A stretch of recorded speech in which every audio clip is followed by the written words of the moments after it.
러시아 동쪽 끝. 인간의 발길이 닿지 않는 영구 동토층 깊숙한 곳에 위치한 지하 교도소 시면셴웬. 이곳은 세상의 법이 닿지 않는 버려진 자들의 무덤이었다. 각국의 정보기관이 제거하지 못한 채 포획한 최악의 테러리스트, 인간 병기, 그리고 전설적인 암살자들이 모이는 곳. 이곳에선 죄수 번호가 이름이었고 폭력이 유일한 법이었으며 생존이 유일한 목표였다. 그리고 오늘 한 남자가 5년의 형기를 마치고 그 지옥의 문을 걸어 나오고 있었다. 남자의 이름은 강진혁. 5년 전 그는 대한민국 최정예 비밀 요원이자 코드네임 하데스로 불리던 전설이었다. 하지만 그는 조국을 배신했다는 누명을 쓰고 이곳 심연으로 보내졌다. 5년의 시간은 그의 온몸에 흉터를 새겼지만 그의 눈빛은 깎아지른 절벽 위에 빙하처럼 차갑고 고요해져 있었다. 교도관이 던져준 낡은 옷으로 갈아입은 그는 단 한 번도 뒤를 돌아보지 않고 잿빛의 철문을 나섰다. 살을 애는 시베리아의 칼바람이 그의 뺨을 스쳤지만 그의 눈은 오직 하나의 방향. 머나먼 고국 서울을 향하고 있었다. 며칠 후 인천국제공항에 도착한 진혁은 마치 유령처럼 인파 속을 걸었다. 5년 만에 돌아온 세상은 너무나 밝고 시끄럽고 평화로웠다. 사람들의 얼굴에 떠있는 다양한 감정들이 그에게는 어색하게 느껴졌다. 시면에서 감정은 곧 약점이었고 그는 자신의 모든 감정을 얼음벽 뒤에 가두는 법을 배웠다. 그는 낡은 버스에 몸을 싣고 기억 속에 남아있는 서울 변두리의 작은 동네로 향했다. 창밖으로 스쳐 지나가는 풍경은 그의 기억 속 모습과는 너무나도 달랐다. 그가 살던 낡은 동네는 거대한 재개발의 폭풍에 휩싸여 있었다. 오래된 주택들은 허물어져 흉측한 몰골을 드러내고 있었고 그 자리에는 거대한 크레인들이 하늘을 찌를 듯 솟아 있었다. 태산그룹이라는 로고가 박힌 공사 가림막이 동네 전체를 포위하고 있었다. 진혁의 심장이 차갑게 내려앉았다. 그는 버스에서 내려 먼지 날리는 공사장을 가로질러 기억 속의 작은 골목길로 들어섰다. 그리고 마침내 그의 발걸음이 멈춘 곳은 동네에서 유일하게 철거되지 않은 낡은 2층짜리 상가 건물 앞이었다. 건물 1층에는 은주식당이라는 낡은 간판이 위태롭게 걸려 있었다.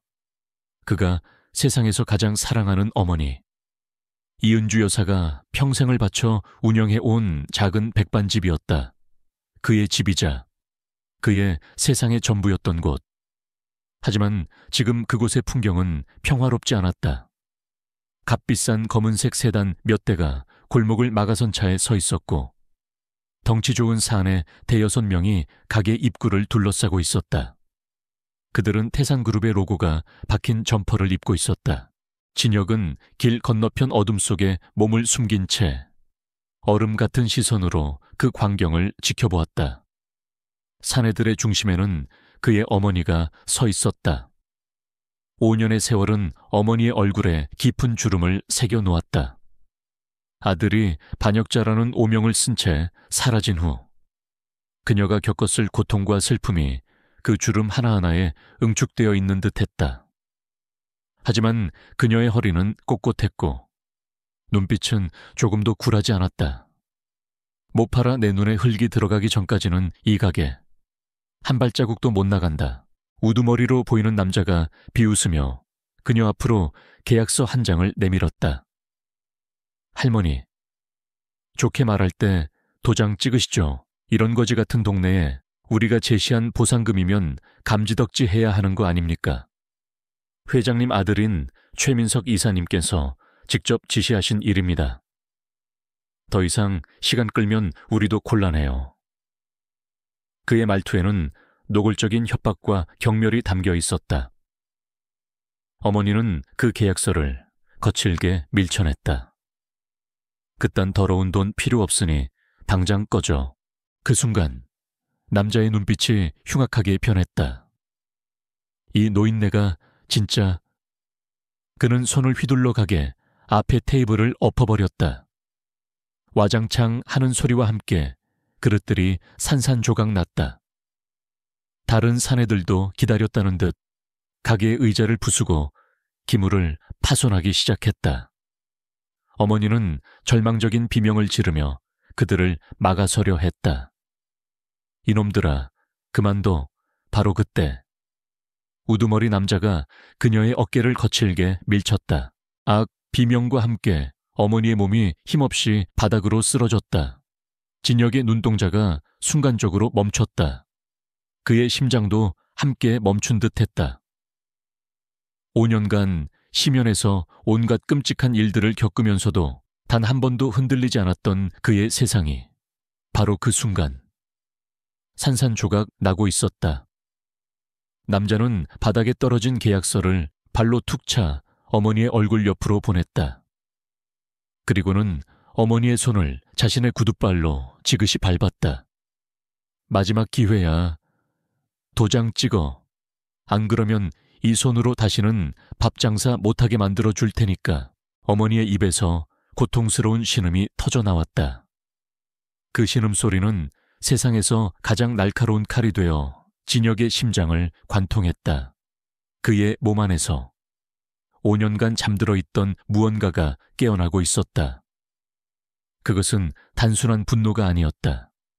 모든 것을 파괴하고 모든 것을 불태우고 모든 것을 심판하려는 절대적인 힘.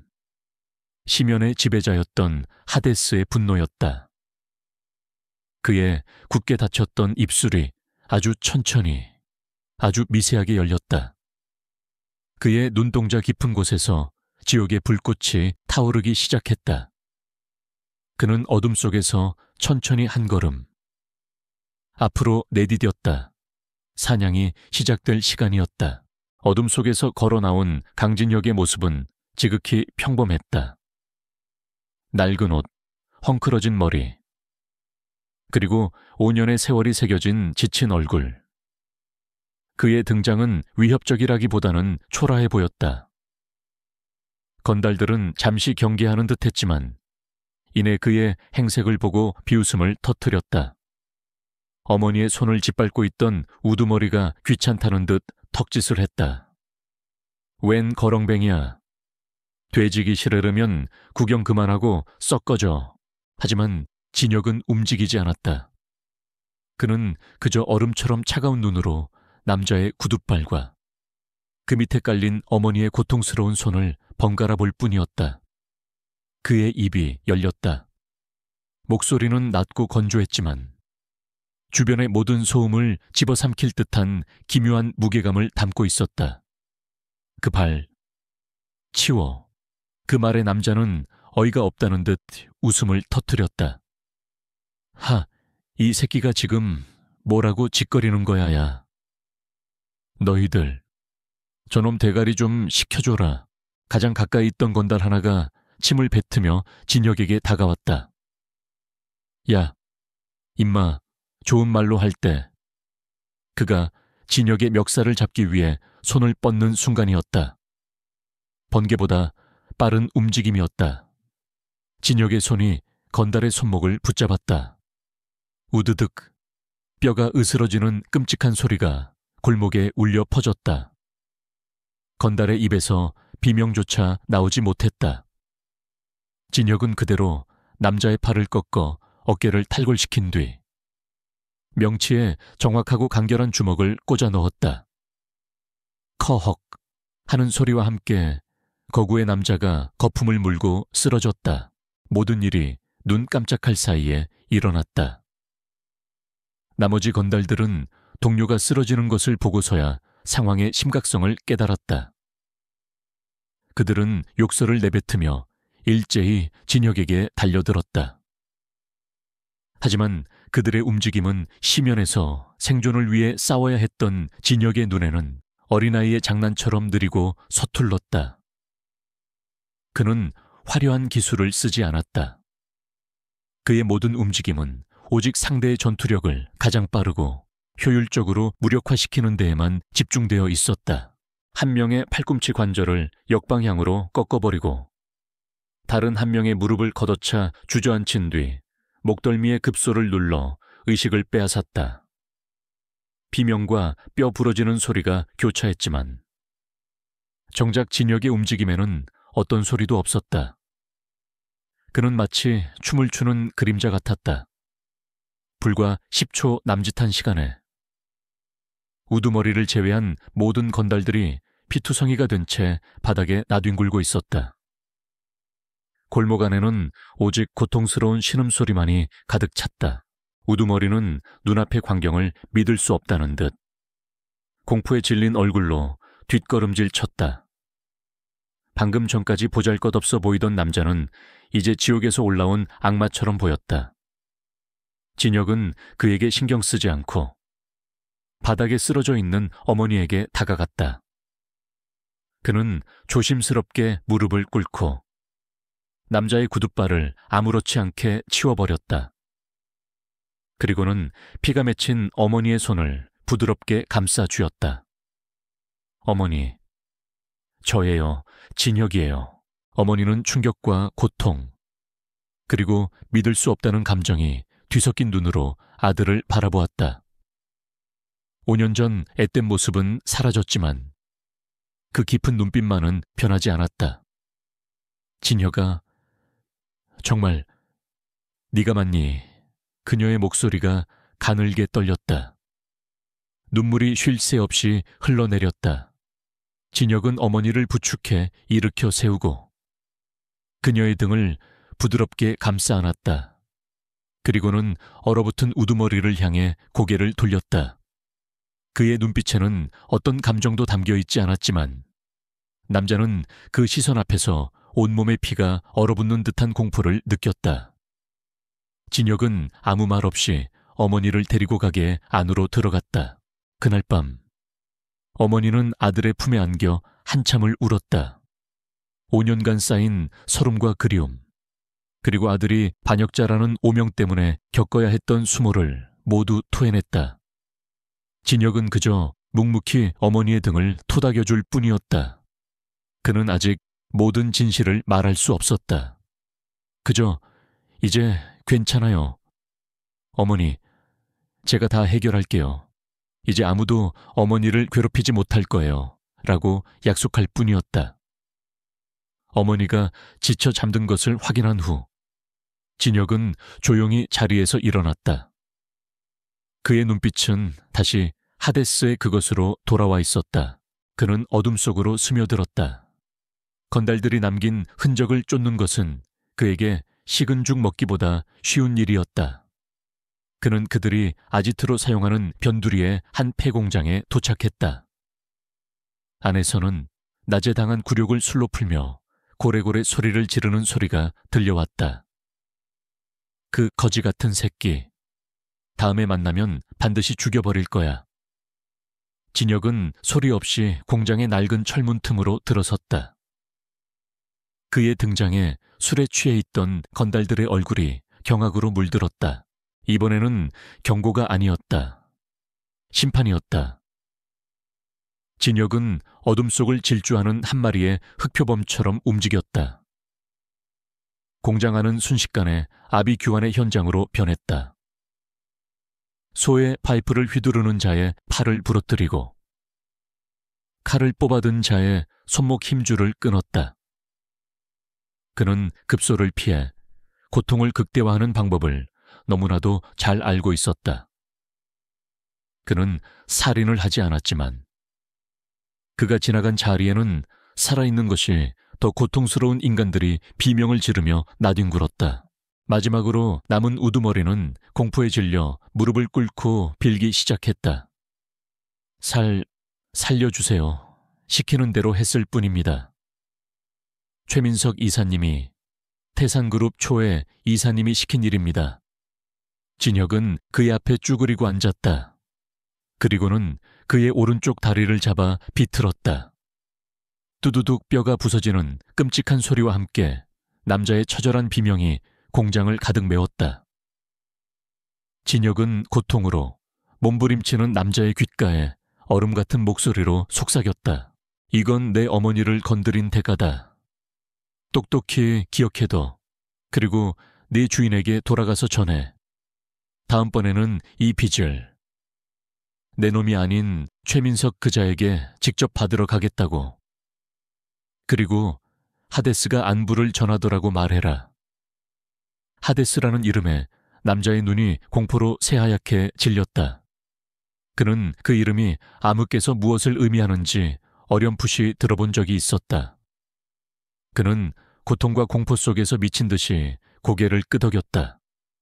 진혁은 그를 남겨두고 조용히 어둠 속으로 사라졌다. 폐공장에는 오직 한 남자의 절규만이 메아리치고 있었다.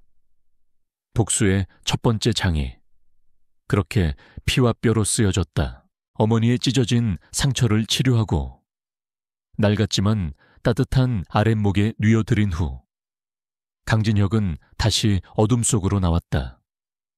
지난밤의 피비린 날 나는 복수는 그의 분노를 잠재우기엔 턱없이 부족했다.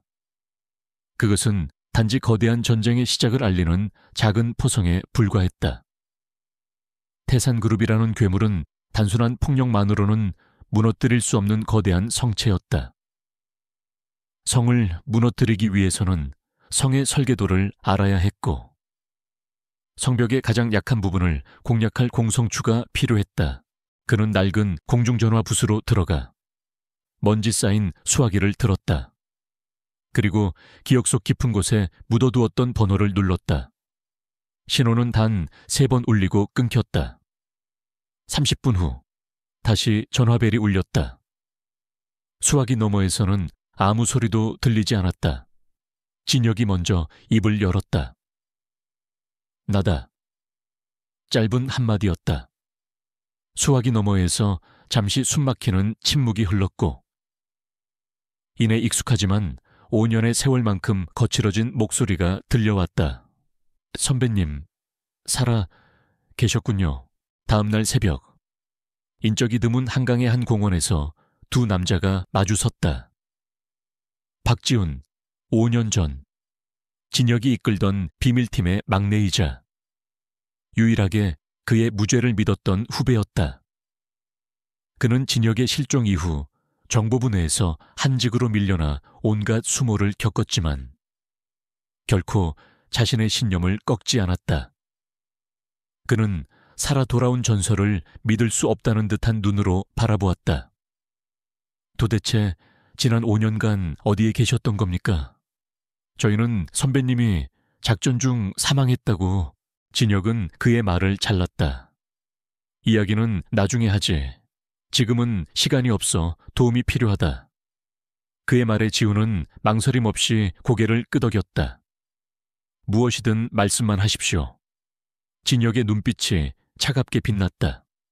태산그룹, 그리고 회장 최태석과 그의 아들 최민석, 그들에 대한 모든 것을 알아내줘. 공식적인 자료는 물론 비공식적인 정보, 약점, 비자금 내역, 정계와의 커넥션까지 샅샅이 긁어 모아. 위험한 일이 될 거다. 네 인생이 걸릴 수도 있어. 그의 경고에도 지훈의 눈빛은 흔들리지 않았다. 오히려 오랫동안 잊고 있던 불꽃이 타오르는 듯했다. 제 인생은 5년 전 선배님께서 저를 구해주셨을 때 이미 한 번 끝났습니다. 이제부터는 선배님의 그림자가 되어 움직이겠습니다. 그는 굳은 결의를 보이며 돌아섰다.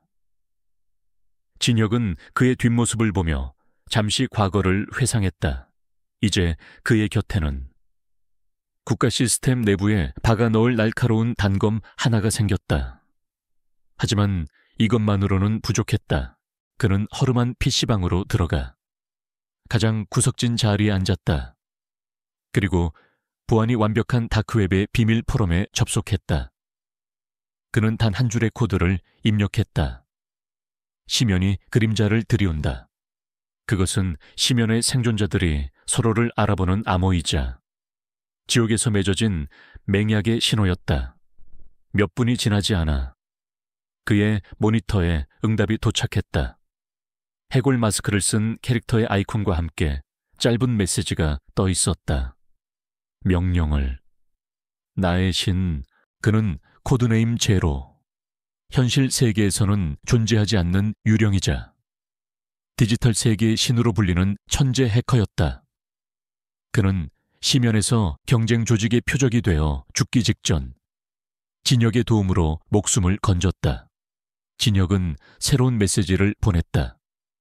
태산그룹, 모든 해골을 찾아내라. 모든 균열을 찾아내라. 나를 위해 문을 열어. 메시지를 확인한 제로의 손가락이 광적으로 키보드 위를 질주하기 시작했다. 수십 개의 모니터에 태산그룹의 방화벽과 서버 구조도가 현란하게 펼쳐졌다. 디지털 세계의 전쟁이 시작된 것이었다. 진혁은 곧바로 또 다른 인물에게 같은 신호를 보냈다.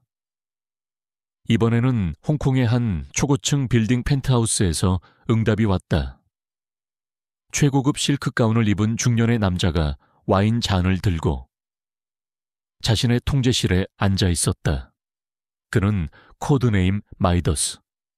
한때 월스트리트를 주름잡던 금융계의 거물이자 억울한 누명을 쓰고 심연에 갇혔던 비운의 천재였다.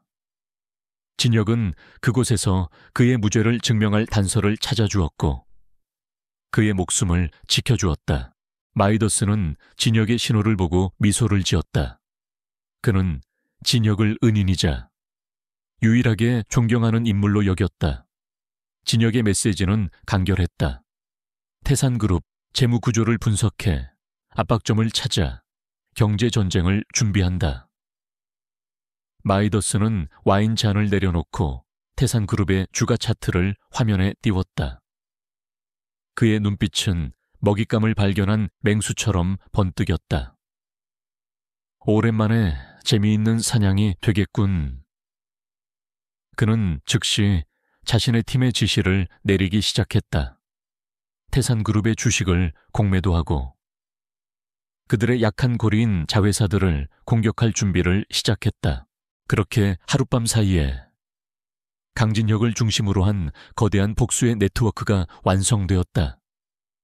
정보부 내부의 첩보원, 디지털 세계의 유령, 그리고 금융시장의 포식자, 각기 다른 분야의 최고 전문가들이 오직 하데스라는 이름 아래 하나로 뭉쳤다. 그들은 서로의 얼굴도 이름도 몰랐다.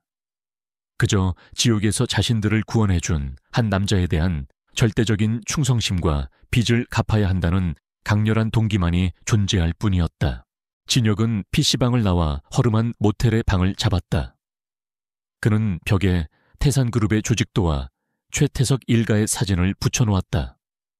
그리고 붉은 펜으로 그들의 관계와 약점을 하나씩 연결하며 거대한 거미줄을 그리기 시작했다.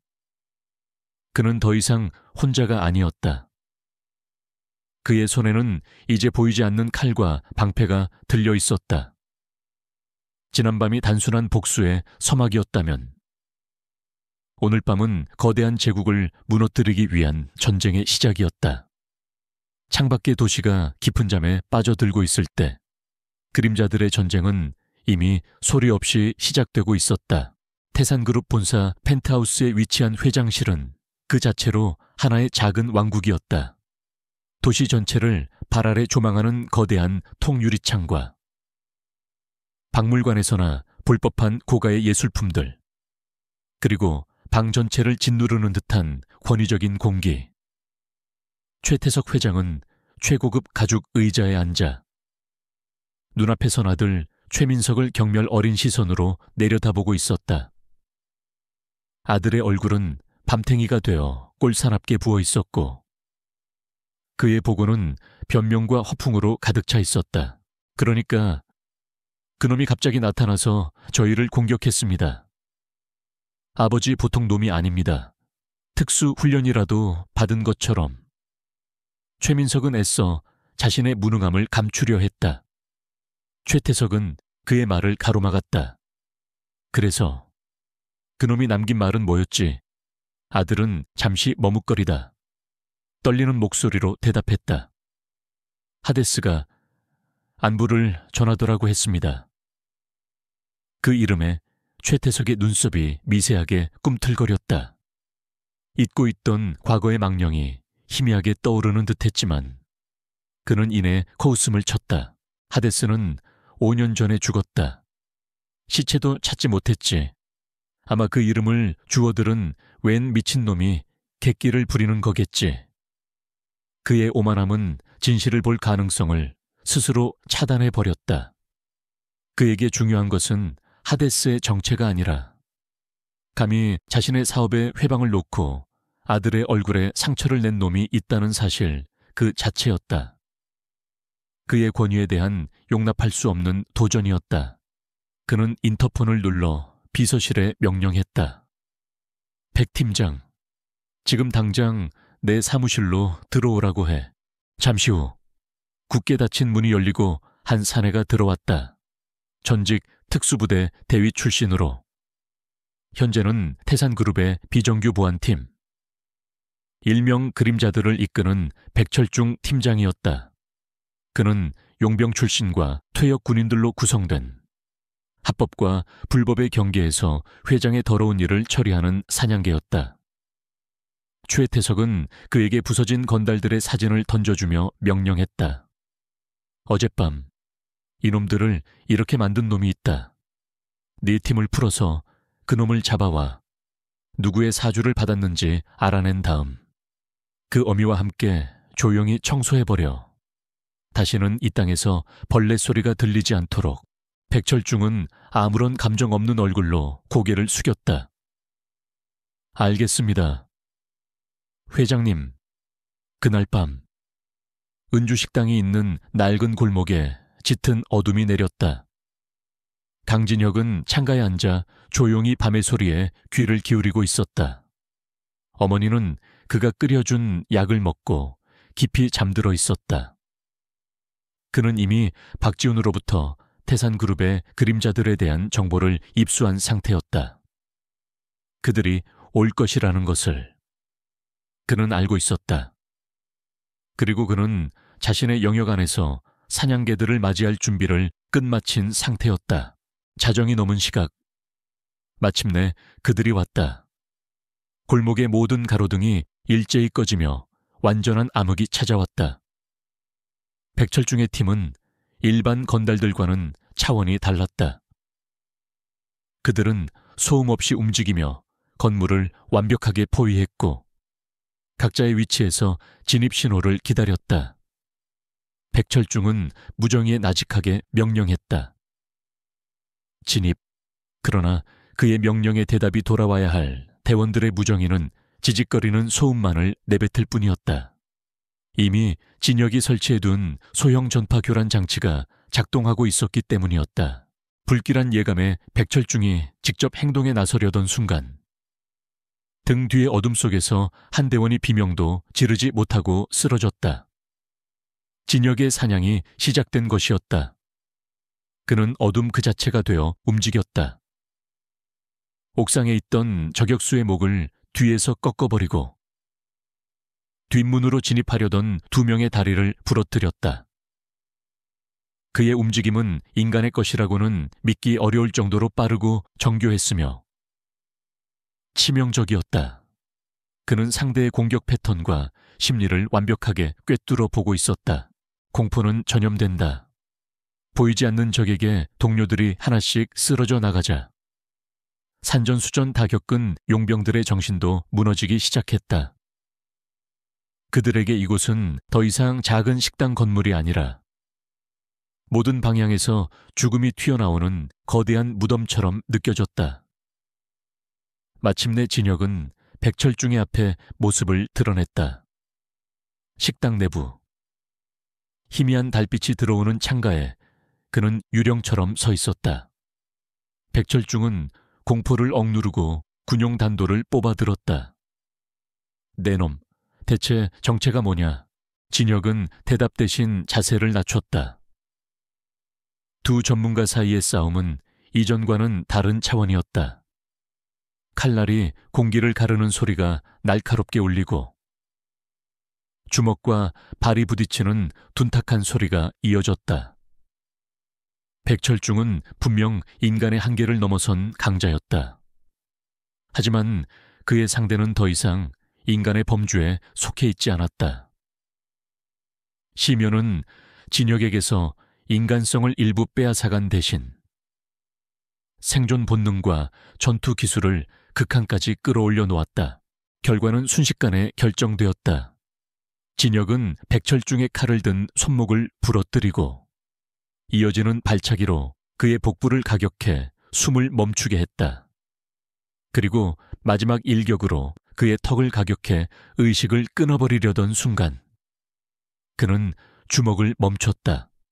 아직은 죽일 때가 아니었다. 그는 고통 속에 쓰러진 백철중의 귓가에 그들의 주인에게 보낼 두 번째 메시지를 속삭였다. 네 주인이 용을 잡으랬더니 사냥개를 보냈더군. 그는 백철중의 주머니에서 휴대폰을 꺼내 최태석의 번호로 단 한 장의 사진을 전송했다.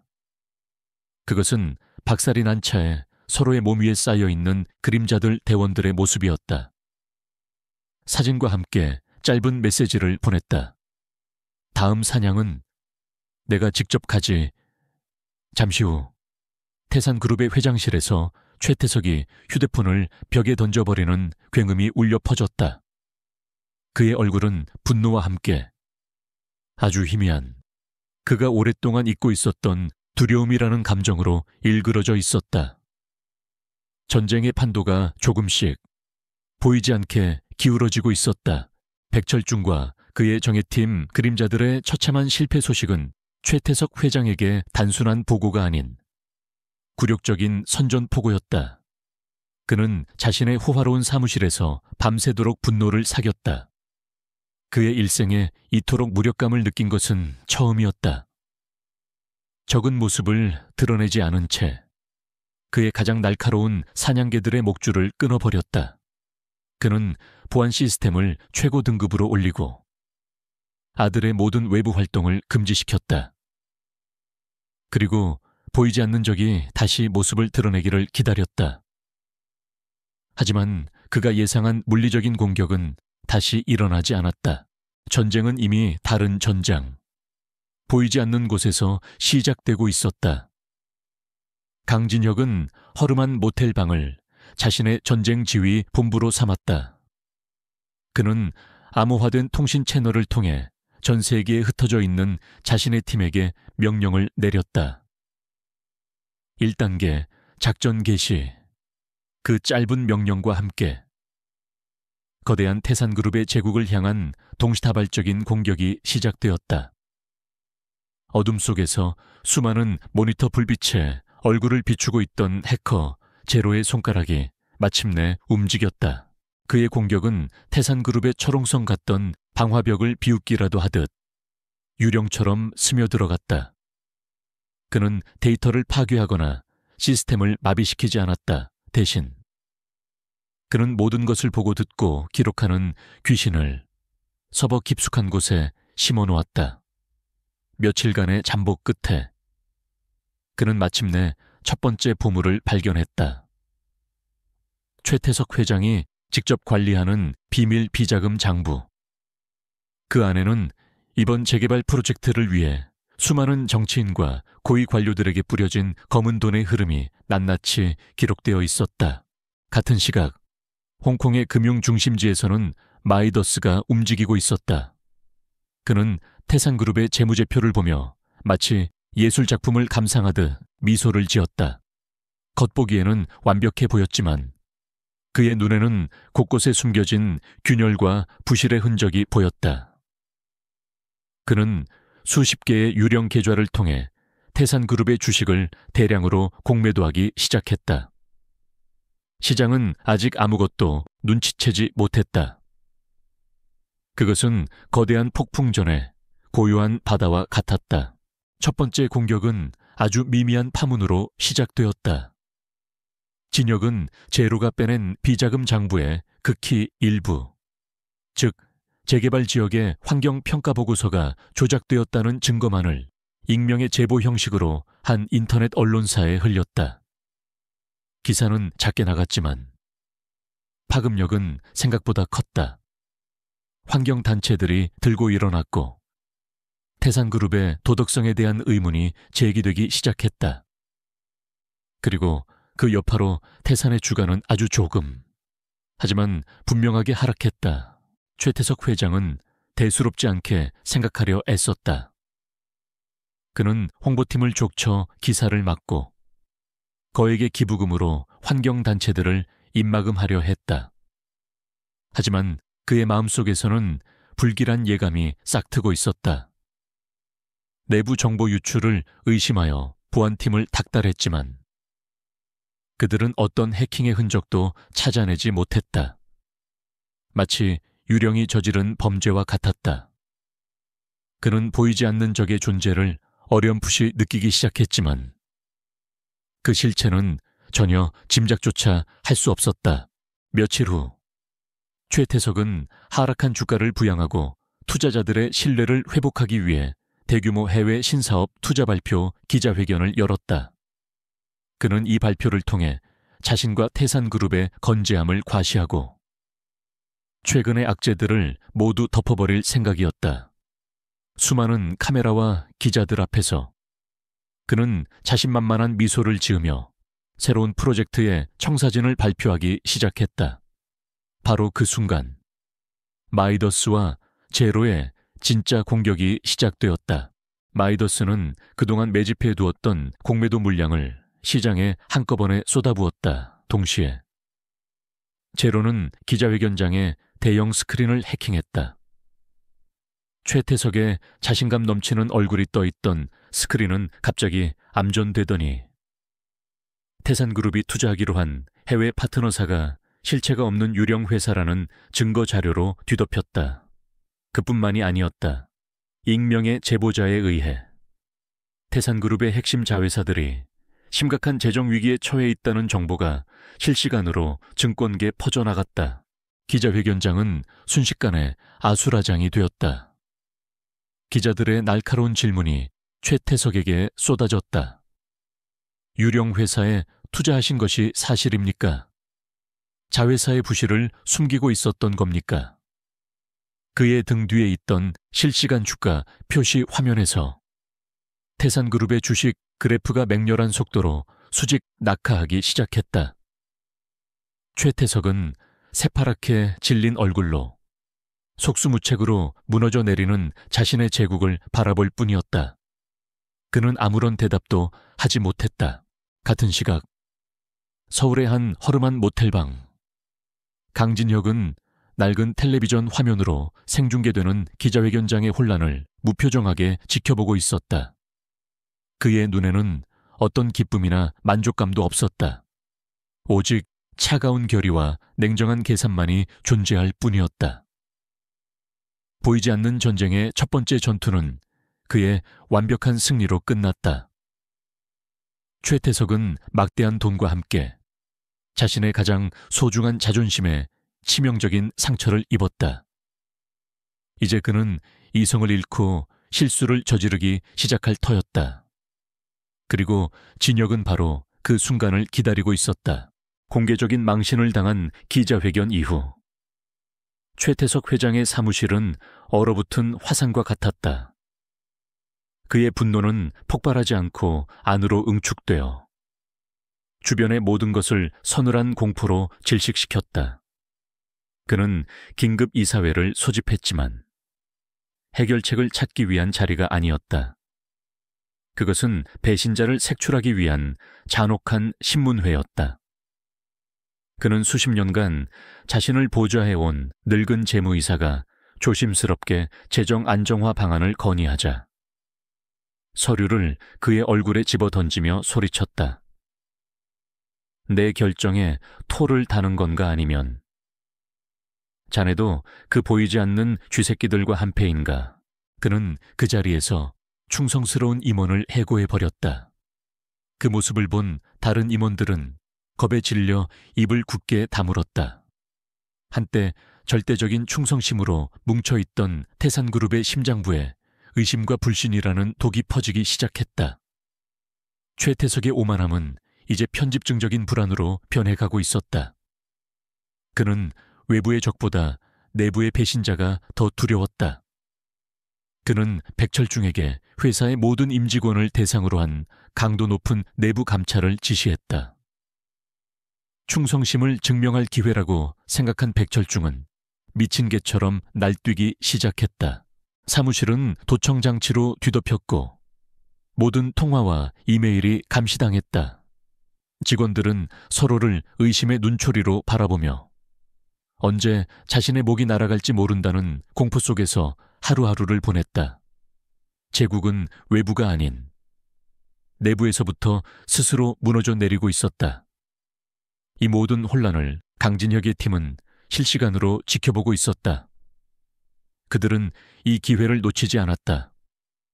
제로는 최태석의 의심을 더욱 증폭시키기 위해 몇몇 무고한 임원들이 외부와 접촉한 것처럼 보이는 조작된 데이터를 흘렸다. 폭군은 스스로 자신의 충신들을 처단하기 시작했다.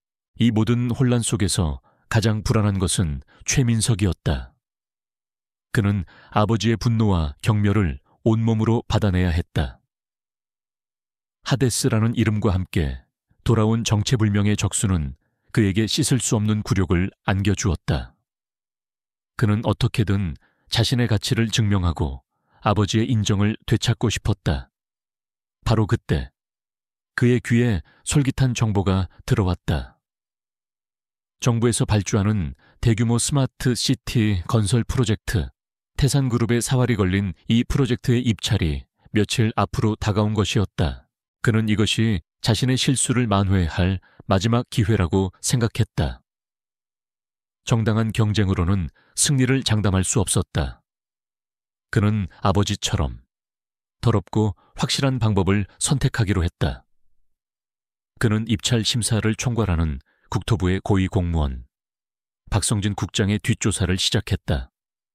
그리고 그에게 도박빚과 내연녀라는 약점이 있다는 정보를 입수했다. 그는 쾌재를 불렀다. 하지만 그가 손에 쥔 정보가 사실은 강진혁의 팀이 파놓은 정교한 함정의 미끼라는 사실을 그는 꿈에도 알지 못했다. 마이도스는 태산그룹이 회생하기 위해 반드시 이 프로젝트를 따내려 할 것이라고 예측했다. 박지훈은 자신의 정보부 네트워크를 통해 최민석의 정보원에게 거짓 정보를 흘렸다.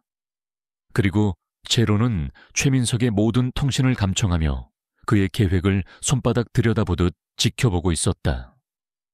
어리석은 사냥감은 사냥꾼이 만들어 놓은 길을 따라 스스로 함정 속으로 걸어 들어가고 있었다. 최민석은 자신의 수하들을 이끌고 박 국장을 납치했다. 한적한 폐창고. 그는 의자에 묶여 공포에 질린 박 국장에게 경쟁사들의 입찰 정보가 담긴 서류를 내밀라고 협박했다. 국장님, 괜히 똥고집 부리다가 인생 망치지 마시고 좋게 좋게 협조하시죠. 당신 와이프랑 애들이 당신의 불륜 사실을 알면 참 좋아하겠어. 안 그래? 그는 자신이 아버지만큼이나 냉혹하고 잔인하다고 착각하며 서툰 악당 연기를 펼쳤다. 박 국장은 결국 굴복했다. 그는 떨리는 손으로 서류 몇 장에 서명을 하고 경쟁사들의 입찰계에 대한 정보를 털어놓았다. 최민석은 승리를 확신했다. 그는 자신이 마침내 아버지에게 인정받을 수 있는 엄청난 공을 세웠다고 믿었다. 그는 의기양양하게 박 국장을 풀어주고 훔쳐낸 정보를 가지고 아버지에게 달려갔다. 그가 떠난 폐창고의 어둠 속 작은 환풍구에 설치된 초소형 카메라에 붉은 녹화 불빛이 조용히 깜박이고 있었다. 최민석은 아버지의 사무실로 달려가 자신이 획득한 정보를 자랑스럽게 내밀었다. 아버지, 해냈습니다. 이걸로 우리는 경쟁사들보다 단 1원이라도 낮은 가격을 써내서 프로젝트를 따낼 수 있습니다. 최태석은 서류를 훑어보았다. 그의 편집증적인 의심 가득한 얼굴에 아주 오랜만에 만족스러운 미소가 떠올랐다. 그는 아들의 어깨를 두드리며 말했다. 잘했다. 역시 내 아들이구나. 아버지의 칭찬에 최민석은 세상을 다 가진 기분이었다. 그의 가문이 곧 멸망으로 향하는 낭떠러지로 한 걸음 더 다가섰다는 사실을 모른 채 같은 시각 허름한 모텔방의 강진혁은 제로로부터 전송받은 동영상 파일을 확인하고 있었다. 영상에는 최민석이 박 국장을 협박하고 불법적으로 정보를 캐내는 모든 과정이 고스란히 담겨 있었다. 진혁의 입가에 5년 만에 처음으로 차갑고도 서늘한 미소가 떠올랐다. 이제 왕의 목에 걸 마지막 덫이 완성되었다. 대상그룹이 스마트시티 프로젝트라는 거대한 미끼를 물고 자멸의 길로 달려가는 동안 강진혁은 또 다른 전쟁을 준비하고 있었다. 최태석의 제국을 경제적으로 파괴하는 것은 복수의 절반에 불과했다. 나머지 절반은 그의 목에 씌워진 반역자라는 억울한 족쇄를 끊어내고 5년 전의 진실을 세상에 밝히는 것이었다. 그는 자신의 명예뿐만 아니라 그를 믿어준 유일한 후배 박지훈의 명예, 그리고 그날 억울하게 희생된 동료들의 영혼을 위해서라도 반드시 이 싸움을 끝내야 했다. 그는 밤늦은 시간 폐쇄된 인쇄 공장에서 박지훈을 만났다. 지훈은 먼지가 뽀얗게 쌓인 서류 상자 하나를 들고 왔다. 상자 안에는 5년 전 국방기술 유출 및 폭발 사건이라고 명명된 사건의 기록이 담겨 있었다. 대부분의 내용은 검은 잉크로 지워져 있었고 남은 부분들은 교묘하게 진실을 왜곡하고 있었다. 모든 증거는 강진혁 요원이 금전적 유혹에 넘어가 국가의 핵심 기술을 해외 용병 집단에 팔아넘기려 했고 그 과정에서 보안시설을 폭파시켜 동료들을 살해했다고 가리키고 있었다. 이게 제가 간신히 빼돌릴 수 있었던 전부입니다. 선배님, 사건은 종결 직후 1급 기밀로 분류되어 모든 원본 자료가 파기되었습니다. 지훈의 목소리에는 분노와 무력감이 뒤섞여 있었다. 진혁은 낡은 서류들을 한 장 한 장 넘겼다. 그의 눈은 단순한 글자를 읽는 것이 아니었다. 그는 행간에 숨겨진 거짓과 지워진 부분에 감춰진 진실을 꿰뚫어 보고 있었다. 마침내 그의 손가락이 한 인물의 프로필 사진 위에서 멈췄다. 김진우 박사, 당시 기술 개발을 책임졌던 국방과학연구소의 수석 연구원이자 폭발 현장의 유일한 생존자였다. 그는 사건 직후 진혁에게 모든 죄를 뒤집어 씌우는 결정적인 증언을 했고 얼마 지나지 않아 증인 보호 프로그램을 이유로 홀연히 사라졌다. 이 사람을 찾아야 해. 이자가 모든 진실의 열쇠를 쥐고 있어. 진혁의 말에 지훈은 난감한 표정을 지었다. 하지만 정부의 증인 보호 프로그램 아래에 있다면 저희가 찾는 건 거의 불가능에 가깝습니다. 진혁의 눈빛이 차갑게 빛났다. 아니, 최태석은 결코 정부 시스템을 신뢰하지 않는 자야. 그는 김진우를 정부의 손이 닿지 않는 곳, 자신의 통제에 두고 감시하고 있을 거다. 그는 언제 터질지 모르는 시한폭탄이니까. 진혁의 추리는 정확했다. 그는 제로에게 김진우 박사와 관련된 모든 디지털 기록, 즉 그의 과거 금융거래, 통신기록, 가족관계 등을 추적하라는 명령을 내렸다. 동시에 지훈에게는 정보부 내의 인맥을 동원하여 그의 행방을 수소문하도록 지시했다. 며칠간의 끈질긴 추적이 이어졌다. 그리고 마침내 제로가 결정적인 단서를 찾아냈다. 김진우 박사의 아내가 몇 년 전부터 정기적으로 거액의 현금을 인출하여 강원도의 한 외딴 사찰에 시주하고 있다는 사실이었다. 그 사찰은 최태석 회장의 어머니가 생전에 자주 다니던 곳이었다. 모든 조각이 맞춰졌다. 진혁과 지훈은 즉시 강원도로 향했다. 그들이 도착한 곳은 속세를 떠난 듯 고즈넉한 산사였지만 진혁의 눈에는 보이지 않는 감시의 눈들이 느껴졌다. 그들은 등산객으로 위장하여 며칠간 사찰 주변을 탐색했다. 그리고 마침내 사찰 뒤편의 작은 암제에서 삭발을 한 채 텃밭을 가꾸고 있는 한 남자를 발견했다. 5년의 세월이 흘렀지만 그의 얼굴에 남은 깊은 고뇌와 공포의 그림자는 그가 김진우 박사임을 말해주고 있었다. 그날 밤 진혁은 홀로 암제 잠입했다. 그는 어둠 속에서 유령처럼 나타나 잠들어 있던 김 박사의 목에 차가운 칼날을 들이댔다. 아, 비명을 지르려던 김 박사의 입을 진혁이 막았다. 조용히 해. 죽이러 온 게 아니니까. 5년 전 그날 밤 당신이 나에게 무슨 짓을 했는지 이야기할 시간이야. 하데스의 목소리를 알아들은 김 박사의 온몸이 사시나무처럼 떨리기 시작했다. 그는 공포에 질려 모든 것을 털어놓았다. 살려주시오. 나는 협박을 받았소. 최태석 회장이 내 때 가족을 인질로 잡고 있었소. 그의 자백은 충격적이었다. 5년 전 사건은 처음부터 최태석이 꾸민 거대한 음모였다. 그는 당시 개발 중이던 차세대 스텔스 기술을 훔쳐 해외 무기상에게 팔아넘기려 했다. 하지만 당시 작전팀장이었던 강진혁이 그의 비리낌새를 눈치채고 조사를 시작하자 그는 증거를 인멸하고 모든 죄를 진혁에게 뒤집어 씌우기 위해 연구소를 폭파시킨 것이었다. 그리고 유일한 생존자인 김 박사를 협박하여 거짓 증언을 하도록 만들었다. 최태석은 내가 모든 연구 데이터의 원본을 파기했다고 믿고 있어. 하지만 나는 몰래 100억 본을 만들어 숨겨두었어. 언젠가 진실을 밝힐 날을 기다리면서. 김 박사는 떨리는 손으로 방바닥에 낡은 마루청 한 구석을 가리켰다. 진혁은 마루청을 뜯어냈다. 그 안에는 방수 처리된 작은 상자가 있었고 상자 안에는 5년 전의 모든 진실이 담긴 외장 하드 드라이브가 잠들어 있었다.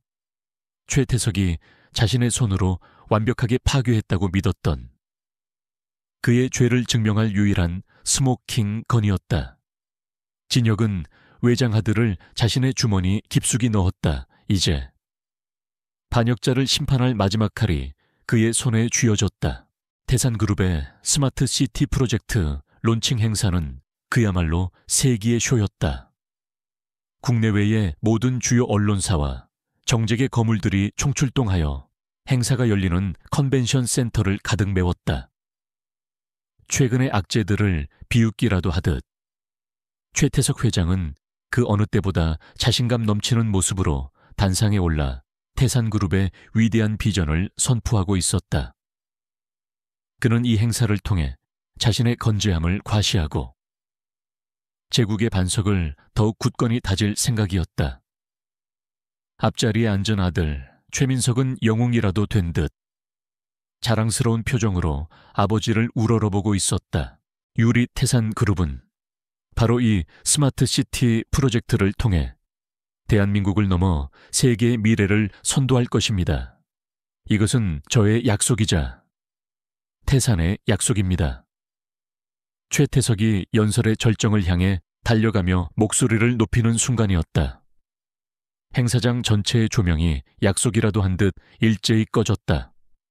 웅성거리는 소리와 함께 장내가 어둠에 휩싸인 것도 잠시. 무대 뒤편에 거대한 중앙 스크린이 다시 밝아졌다. 하지만 화면에 떠 있는 것은 태산그룹의 화려한 로고가 아니었다. 화면에 나타난 것은 어둡고 음침한 폐창고의 영상이었다.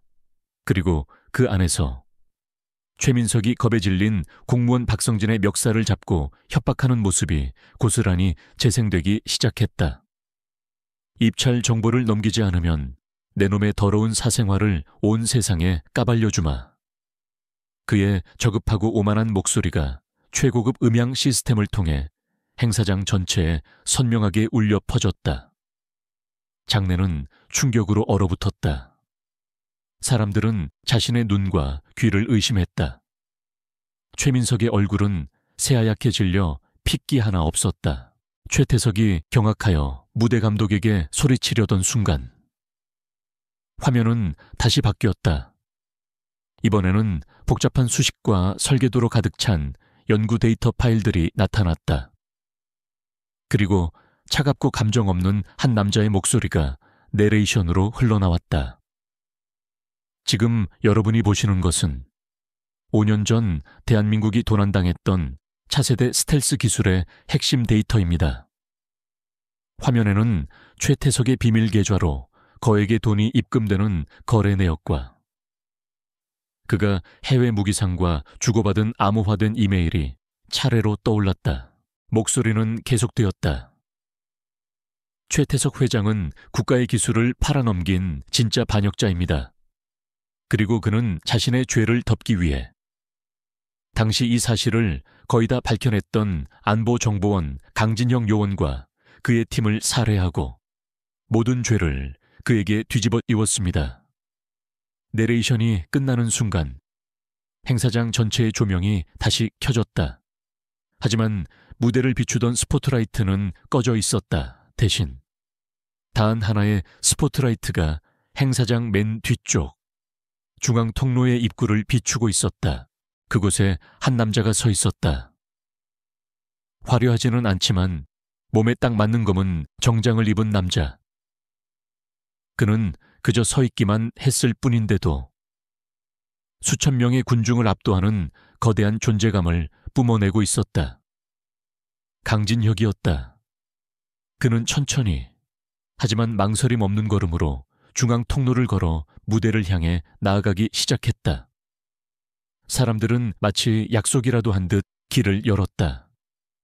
보안 요원들이 그를 막아서려 했지만 그의 얼음 같은 시선 앞에서 차마 발을 떼지 못했다. 그는 계단을 올라 넋이 나간 채 굳어버린 최태석의 앞에 섰다. 그리고는 그의 손에서 마이크를 빼앗아 들었다. 그의 목소리는 나직했지만 마이크를 통해 행사장 구석구석까지 명확하게 전달되었다. 오랜만이군. 최태석. 그는 최태석의 눈을 똑바로 바라보며 말했다. 내 이름은 강진혁, 코드네임. 하데스, 당신이 5년 전 내게서 빼앗아간 내 인생과 내 동료들의 목숨값을 받으러 오늘 내가 직접 여기로 왔소.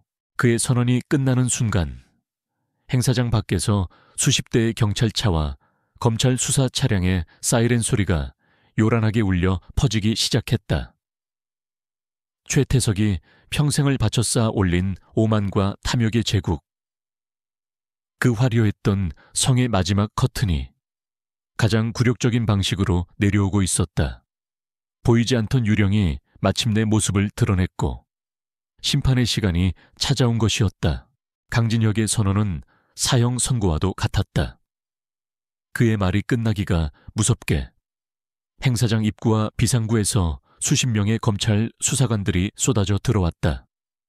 그들은 혼란에 빠진 군중을 해치고 곧장 무대 위로 징역했다.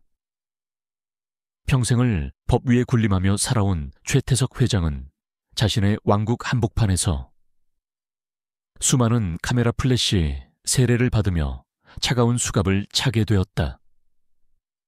그의 오만하던 얼굴은 이제 모든 것을 잃어버린 늙은이의 절망과 공포로 일그러져 있었다. 그는 아무런 저항도 하지 못하고 짐짝처럼 끌려나갔다. 태산그룹이라는 거대한 제국은 그렇게 단 몇 분 만에 모래성처럼 허무하게 무너져 내렸다. 회장의 비리가 만천에 공개된 순간 태산그룹의 주가는 거래 정지 수준으로 폭락했고 모든 계약과 프로젝트는 공중분해되었다. 수십 년간 쌓아 올린 명성과 권력은 한 줌의 재가 되어 흩어졌다. 강진혁은 무대 위에서 그 모든 광경을 차갑고 고요한 눈으로 지켜보았다. 그의 공적인 복수는 이제 막 끝이 났다. 하지만 그는 알고 있었다. 아직 끝나지 않은 것이 하나 있다는 것을. 바로 개인적인 원한이었다. 아수라장이 된 행사장에서 그는 최민석이 군중 속으로 유령처럼 사라지는 것을 놓치지 않았다. 모든 것을 잃은 쥐새끼는 궁지에 몰리면 고양이를 무는 법이다. 그리고 그 쥐새끼가 마지막으로 물어뜯으려 할 대상이 누구일지 그는 너무나도 잘 알고 있었다. 그는 박지훈에게 짧은 무전을 보냈다. 최민석을 놓치지 마. 그리고 어머니께 순찰 인력을 보내 그는 사람들의 시선을 피해 조용히 행사장을 빠져나와 자신의 낡은 오토바이에 시동을 걸었다. 엔진이 굉음을 내며 밤의 아스팔트를 질주하기 시작했다. 그의 예감은 틀리지 않았다.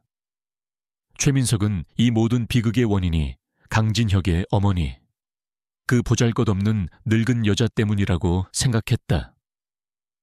그의 뒤틀린 마음은 아버지의 몰락에 대한 책임을 세상에서 가장 약한 존재에게 돌리려 하고 있었다.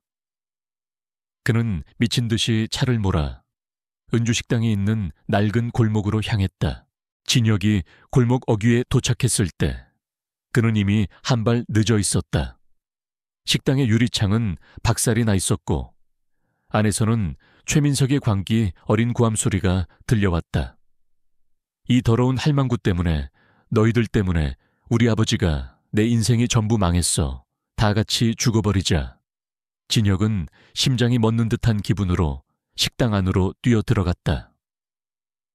그곳에는 최민석이 한 손에 칼을 든 채 다른 손으로 어머니의 목을 붙잡고 인간 방패로 삼고 있는 끔찍한 광경이 펼쳐져 있었다.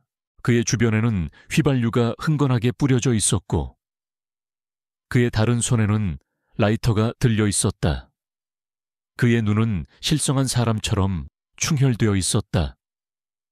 왔구나. 강진혁, 내 놈 때문에 모든 게 끝났어. 하지만 나 혼자 죽지는 않아. 이 할망구랑 같이. 여기서 전부 불타 죽어주마. 그는 공포와 분노의 이성을 완전히 상실한 궁지에 몰린 짐승이었다. 진혁의 어머니는 공포에 질려 있었지만 아들을 보며 애써 눈물을 참고 있었다. 진혁의 온몸의 피가 차갑게 식었다. 지난 5년간 심연의 그 어떤 맹수와 마주했을 때도 그는 평정심을 잃지 않았다. 하지만 지금 어머니의 목에 칼날이 닿아 있는 것을 본 순간 그의 이성을 올가매고 있던 마지막 쇠사슬이 끊어지는 소리가 들렸다. 그럼에도 불구하고 그는 겉으로는 조금의 동요도 보이지 않았다. 그는 천천히 두 손을 들어 보이며 말했다. 진정해. 최민석, 네가 원하는 게 뭐지? 돈, 해외로 도망칠 수 있는 배편 뭐든지 말만 해. 내가 다 들어주지. 그의 차분한 태도에 최민석은 더욱 광분했다. 닥쳐, 내 놈의 그 여유로운 얼굴. 이제 신물이 내가 원하는 건 오직 하나. 내 놈이 고통 속에서 절망하는 모습이야. 그는 라이터를 켜 불꽃을 키웠다. 진혁은 그와 대화를 나누는 척하며 아주 조금씩 그와의 거리를 좁히고 있었다. 그는 최민석의 호흡, 동공의 움직임, 칼을 쥔 손의 미세한 떨림까지 모든 것을 계산하고 있었다. 단 한 번의 기회, 단 한 번의 실수도 용납되지 않는 순간이었다. 좋다. 진혁이 말했다. 내 목숨을 원한다면 기꺼이 주지. 대신 어머니는 풀어줘. 그분은 아무 잘못이 없잖아. 그 말에 최민석의 마음이 아주 잠시, 아주 미세하게 흔들렸다. 바로 그 순간이었다. 진혁의 몸이 앞으로 쏘아졌다. 인간의 눈으로는 따라갈 수 없는 속도였다. 그는 바닥에 있던 깨진 접시, 조각을 발로 걷어차 최민석의 얼굴로 날렸다. 최민석이 반사적으로 눈을 감는 0.1초의 찰나. 진혁은 이미 그의 코앞까지 파고든 상태였다. 그는 칼을 쥔 최민석의 손목을 꺾어버리고 다른 손으로는 라이터를 빼앗아 던져버렸다. 그리고 어머니를 자신의 등 뒤로 안전하게 밀어냈다. 모든 것이 1초 안에 일어났다. 손목이 부러지는 고통에 최민석이 비명을 질렀다. 그는 미친 듯이 다른 쪽 주먹을 휘둘렀지만 진혁은 그의 주먹을 가볍게 피하며 팔꿈치로 그의 명치를 가격했다. 그리고 마지막으로 그의 다리 관절을 정확히 걷어차 무릎을 꿇렸다. 진혁은 그를 죽이지 않았다. 죽음은 그에게 너무나 과분한 잡이었다. 대신 그는 그가 다시는 두 발로 서서 다른 사람을 해치지 못하도록 그의 모든 것을 빼앗았다. 잠시 후 박지훈이 이끄는 경찰 특공대가 들이닥쳤다. 그들은 무력화된 채 고통 속에서 울부짖는 최민석을 체포했다. 진혁은 떨고 있는 어머니를 조용히 끌어안았다. 길고 길었던 복수의 밤이 마침내 끝났다. 지평선 너머로 새로운 새벽에 희미한 빛이 밝아오고 있었다. 최태석과 그의 제국이 몰락한 후 몇 달의 시간이 흘렀다. 대한민국을 떠들썩하게 했던 희대의 스캔들은 서서히 사람들의 기억 속에서 잊혀갔지만 그 여파는 많은 것을 바꾸어 놓았다. 최태석과 최민석은 반역죄, 배임, 횡령, 납치교사 등의 혐의로 무기징역을 선고받고 역사의 어두운 페이지 속으로 사라졌다. 그들과 결탁했던 부패한 정치인과 관료들 역시 줄줄이 법의 심판을 받았다. 태산그룹은 해체 후 공중분해되었고 그 자리는 새로운 질서와 정의로 채워졌다. 강진혁의 이름 앞을 따라다니던 반역자라는 주홍글씨는 마침내 지워졌다. 정부와 정보부는 공식적으로 그의 명예를 회복시켰고 5년 전 사건의 진실을 국민 앞에 밝혔다. 그는 하루아침에 잊혀진 반역자에서 국가를 구한 숨겨진 영웅이 되었다. 그의 후배 박지훈은 이번 사건의 공로를 인정받아 최연소 팀장으로 승진하여 부패로 얼룩졌던 조직을 개혁하는 중심 인물이 되었다. 제로와 마이더스는 마지막 감사 인사를 담은 암호 메시지를 남기고 다시 각자의 세계로 흔적 없이 사라졌다.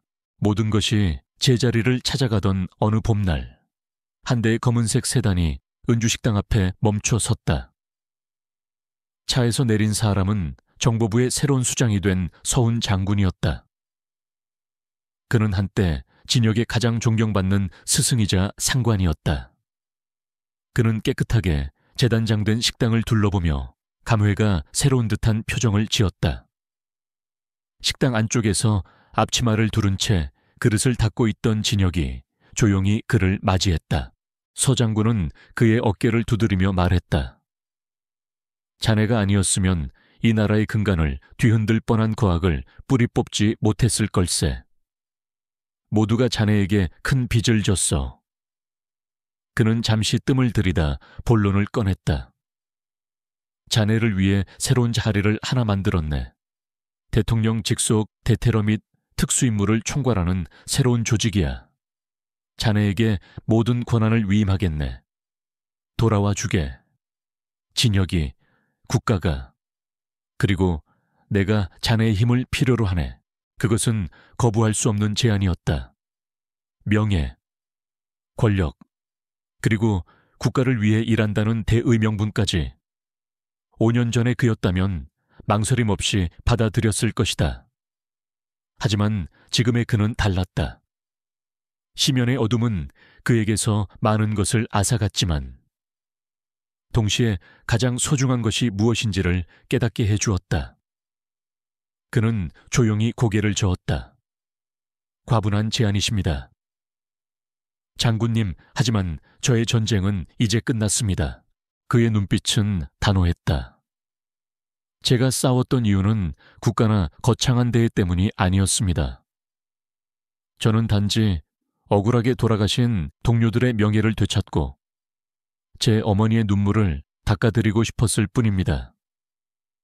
이제 제게 남은 임무는 더 이상 싸우는 것이 아니라 지키는 것입니다. 이 작은 식당에서 제 어머니의 곁을 말입니다. 그의 대답에서 장군은 잠시 침묵했다. 그리고는 인애 깊은 이해의 미소를 지으며 고개를 끄덕였다. 알겠네. 자네의 평화를. 내가 존중하지. 잘 지내게. 강소령, 아니, 강진혁 군, 서 장군이 떠난 후 식당에는 다시 평화가 찾아왔다. 주방에서는 어머니가 흥얼거리며 저녁 식사를 준비하는 소리가 들려왔다. 진혁은 앞치마를 다시 두르고 방금 들어온 손님들에게 따뜻한 인사를 건네며 물을 가져다 주었다. 그의 얼굴에는 더 이상 하데스의 냉혹함이나 복수심에 불타던 분노의 그림자는 찾아볼 수 없었다. 오직 오랜 폭풍우를 견디고 마침내 항구로 돌아온 뱃사람의 평온함만이 남아있었다. 저녁 장사가 끝나고 어머니와 아들은 마주 앉아 늦은 식사를 했다. 메뉴는 특별할 것 없는 김치찌개와 갓 지은 흰쌀밥, 그리고 몇 가지 소박한 밑반찬이었다. 하지만 그것은 진혁에게 세상 그 어떤 산의 진미보다 귀한 만찬이었다. 어머니는 아들의 밥그릇에 제일 좋은 고기 반찬을 올려주며 말했다. 많이 먹어라. 아들, 아직도 너무 말랐어. 진혁은 아무 말 없이 그저 아이처럼 웃으며 밥을 입안 가득 넣었다. 그는 뜨거운 김치찌개 한 숟갈을 떠서 입으로 가져갔다. 혀끝에 닿는 익숙하고 깊은 맛. 5년 동안. 지옥의 밑바닥에서 그토록 그리워했던 어머니의 맛. 집의 맛이었다. 그 따뜻한 온기가 온몸으로 퍼져나가며 그의 영혼 깊숙한 곳에 남아있던 시면의 마지막 한기를 남김없이 녹여내렸다. 그의 얼굴에 지난 5년간 단 한 번도 지어본 적 없었던 진정으로 평화롭고 행복한 미소가 떠올랐다. 전쟁의 신은 죽었다. 그리고 한 명의 아들이 비로소 집으로 돌아왔다.